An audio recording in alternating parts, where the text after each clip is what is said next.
नमस्कार भाइयों, कैसे हैं आप सब? उम्मीद करते हैं कि आप सभी अच्छे होंगे। देखिए, आज हम लोग बिहार पुलिस के लिए साइंस का महत्वपूर्ण टॉपिक पढ़ेंगे जिसका नाम है पलायन वेग और लिफ्ट की गति। इससे आपके एग्जाम में 1 से 2 प्रश्न जरूर पूछा जाता है। पलायन वेग से पूछेगा या लिफ्ट की गति से पूछेगा। एकदम छोटा टॉपिक है, आपको अगर 5 से 7 मिनट देखते हैं तो समझ में आ जाएगा और 1 से 2 अंक आपका पक्का हो जाएगा। और लिफ्ट की गति और पलायन वेग से हर हाल में क्वेश्चन पूछा जाता है, इसलिए इस वीडियो को अंत तक जरूर देखना है। जो साथी मेरे नए होंगे वो चैनल को सब्सक्राइब जरूर कर लीजिएगा ताकि बिहार पुलिस के सफलता में हम आपको मदद कर सकें। और बिहार पुलिस के लिए एकदम साइंस इसी तरह से पढ़ा रहे हैं, एकदम एनसीईआरटी का जो मेन पॉइंट है जो आपके एग्जाम में पूछे जा सकते हैं नए पैटर्न पर, उसी को पढ़ा रहे हैं। एकदम अच्छे ढंग से देखना है और वीडियो को ज्यादा से ज्यादा शेयर करना है। चलिए अब हम क्लास को स्टार्ट करते हैं। लिखा है पलायन वेग। पलायन वेग क्या है इसको पहले समझिए। वह वेग जिससे किसी वस्तु के ऊपर की ओर फेंका जाए तो फिर वो वापस लौट कर नहीं आता है, उसे पलायन वेग कहते हैं। मान लीजिए जैसे इस मार्कर को हम ऊपर फेंक रहे हैं, फिर ही नीचे आ रहा है गुरुत्वाकर्षण के कारण, तो ये आपका होगा पलायन वेग। इसमें नहीं लगा, लेकिन जब पलायन वेग से फेंकेंगे तो ये जो मार्कर है ऊपर ही चल जाएगा, फिर नीचे लौट कर नहीं आएगा, उसे ही पलायन वेग कहते हैं। पलायन वेग किसे कहते हैं देखिए, अब एकदम लिख लिख कर बता रहे हैं, इससे कौन कौन क्वेश्चन पूछा जाता है वो भी बताएंगे। वह वेग, कौन सा? वह वेग जिससे किसी वस्तु को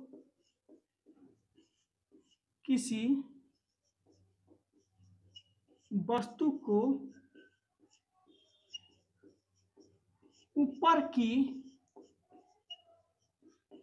ओर फेंकने पर वापस नहीं आता,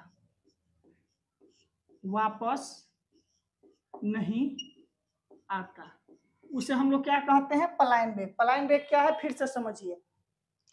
वह वेग जिस वेग से हम किसी वस्तु के ऊपर की ओर फेंकते हैं तो वापस नीचे ना आकर ऊपर ही चल जाता है, उसे हम लोग पलायन वेग कहते हैं। और इससे क्वेश्चन कौन कौन पूछा जाता है वो देखिए। आपसे पूछेगा पहला फर्स्ट में कि पृथ्वी का पलायन वेग क्या होगा। क्या चीज? पृथ्वी का पलायन वेग। अगर पृथ्वी का पलायन वेग आपसे पूछे कि पृथ्वी के लिए पलायन वेग क्या होगा, तो बोलिएगा कि पृथ्वी का जो आपका पलायन वेग होता है वो 11.2 किलोमीटर ठीक प्रति सेकंड होता है। यानी कि हम पृथ्वी पर हैं, हम इस मार्कर को अगर 11.2 किलोमीटर प्रति सेकंड से ऊपर की ओर फेंक दें तो ये मार्कर वापस लौट कर फिर धरती पे नहीं आएगा, उसे ही पलायन वेग कहते हैं। तो पृथ्वी के लिए पलायन वेग 11.2 किलोमीटर प्रति सेकंड। दूसरा आपसे पूछेगा जो, वो पूछेगा कि सूर्य का पलायन वेग क्या होगा। किसका? सूर्य का पलायन वेग। सूर्य का पलायन वेग क्या होगा? तो सूर्य के लिए आपका पलायन वेग 42 किलोमीटर प्रति सेकंड, यानी सूर्य के लिए आपका पलायन वेग होता है 42 किलोमीटर प्रति सेकंड। तीसरा जो आपसे पूछता है वो पूछता है कि चंद्रमा का पलायन वेग। चंद्रमा का पलायन वेग क्या होगा? तो आपका चंद्रमा का जो पलायन वेग होता है वो 2.35 किलोमीटर प्रति सेकंड। इसको याद रखिएगा, यही पूछता है। पृथ्वी का पलायन वेग 11.2 किलोमीटर प्रति सेकंड, सूर्य का पलायन वेग 42 किलोमीटर प्रति सेकंड और चंद्रमा का 2.35 किलोमीटर प्रति सेकंड। चौथा जो आपसे पूछता है कि पलायन वेग निकालने का फॉर्मूला। ठीक, पलायन वेग निकालते कैसे हैं? तो इसको निकालने का है √2g(r). इसमें √2g हमेशा रहेगा। जी का अर्थ हो गया गुरुत्वाकर्षण, आर का अर्थ हो गया कि त्रिज्या। ठीक, अब हम लोग देखेंगे इधर इस साइड। ठीक, अब यहाँ देखिए लिफ्ट की गति। लिफ्ट के गति से आपके एग्जाम में कौन कौन सा प्रश्न पूछता है? कहेगा कि जब कोई लिफ्ट एक समान वेग से ऊपर की ओर जा रहा है तो उसमें उसमें लिफ्ट में व्यक्ति जो रहेगा उसके भार पर क्या प्रभाव पड़ेगा, या क्वेश्चन पूछेगा कि जब लिफ्ट एक समान वेग से नीचे आए, या क्वेश्चन पूछे जब लिफ्ट एक समान त्वरण से ऊपर जाए, चाहे लिफ्ट एक समान त्वरण से नीचे आए, या लिफ्ट का रस्सा टूट जाए तब क्या होगा। ये 5 क्वेश्चन आपसे पूछा जाता है। पहला क्या पूछा जाता है, इसको देखिए कि जब लिफ्ट एक समान वेग से ऊपर जाता है, जब लिफ्ट एक समान वेग से, क्या चीज, वेग से ऊपर जाता है, ऊपर जाता है, तो उसमें व्यक्ति का जो भार होता है, तो उसमें व्यक्ति का भार, यानी जो व्यक्ति रहता है उसका भार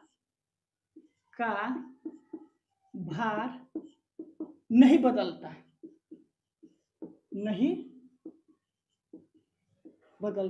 यानी कि जब लिफ्ट एक समान वेग से ऊपर के तरफ जाता है तो उसमें जो व्यक्ति रहेंगे उसका भार नहीं बदलता है। दूसरा है जब लिफ्ट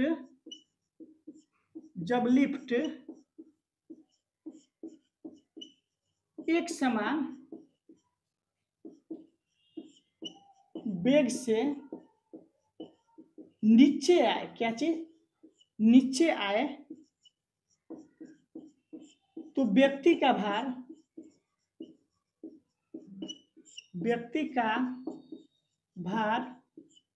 नहीं बदलता। यानी कि इससे स्पष्ट हो गया कि अगर वेग से ऊपर जाए या नीचे आए तो उस स्थिति में कोई भी व्यक्ति रहेगा उसका भार नहीं बदलता है। लिफ्ट में कोई व्यक्ति सफर कर रहा है, एक समान वेग से ऊपर जाए या एक समान वेग से नीचे आए तो उसमें जो व्यक्ति रहेगा उसका भार नहीं बदलता है। लेकिन तीसरा जब कहता है जब लिफ्ट एक समान त्वरण से, किसे, त्वरण से, जब लिफ्ट एक समान त्वरण से ऊपर जाए तो व्यक्ति का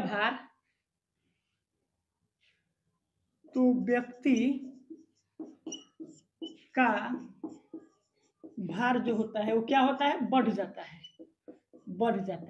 यानी कि देखिए एक समान वेग से ऊपर जाए या नीचे जाए तो लिफ्ट में व्यक्ति का भार नहीं बदलता है, लेकिन जब लिफ्ट एक समान वेग त्वरण से ऊपर जाएगा तो बढ़ जाएगा। वही लिफ्ट जब एक समान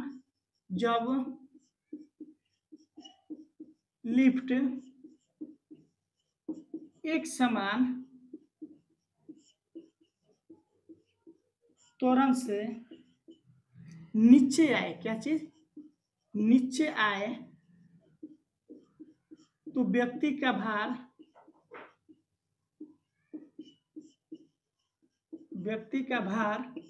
क्या होता है, घट जाता है। यही क्वेश्चन पूछता है आपसे, ध्यान दीजिएगा। पूछेगा कोई व्यक्ति लिफ्ट में एक समान वेग से ऊपर की ओर जा रहा है तो उसके भार में क्या परिवर्तन होगा, नहीं बदलेगा, बदलेगा, बढ़ेगा, घटेगा, तो आप बोलिएगा कि नहीं बदलेगा। ठीक, उसके बाद पूछे कि जब लिफ्ट में एक समान, जहां त्वरण लिख दे, त्वरण में ऊपर जाना हो तो भार बढ़ेगा, त्वरण में नीचे आना हो तो घटेगा, वेग अगर लिख दे तो कोई परिवर्तन नहीं होता है। अगर लिफ्ट का रस्सा अचानक टूट जाए, पांचवा है जब लिफ्ट का रस्सा अचानक टूट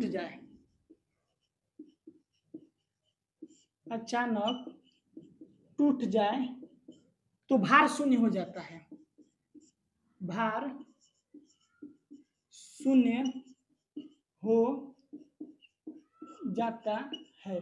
यानी कि जब लिफ्ट के रास्ता अचानक जब टूट जाता है तो उस कंडीशन में भार शून्य हो जाता है। देखिए आज हम लोग पढ़े प्लाइन वेग, इससे क्वेश्चन पूछेगा। उसके बाद लिफ्ट की गति में वेग में कोई ऊपर जाए या नीचे जाए तो भार नहीं बदलता है। त्वरण, जब एक समान त्वरण से ऊपर जाइएगा तो भार बढ़ेगा, नीचे आइएगा तो भार आपका घटता है। लिफ्ट के रास्ता अचानक टूट जाए तो भार शून्य हो जाता है। आपको आज का क्लास जरूर पसंद पड़ा होगा। छोटा क्लास था लेकिन महत्वपूर्ण क्लास था। आज के लिए बहुत बहुत धन्यवाद।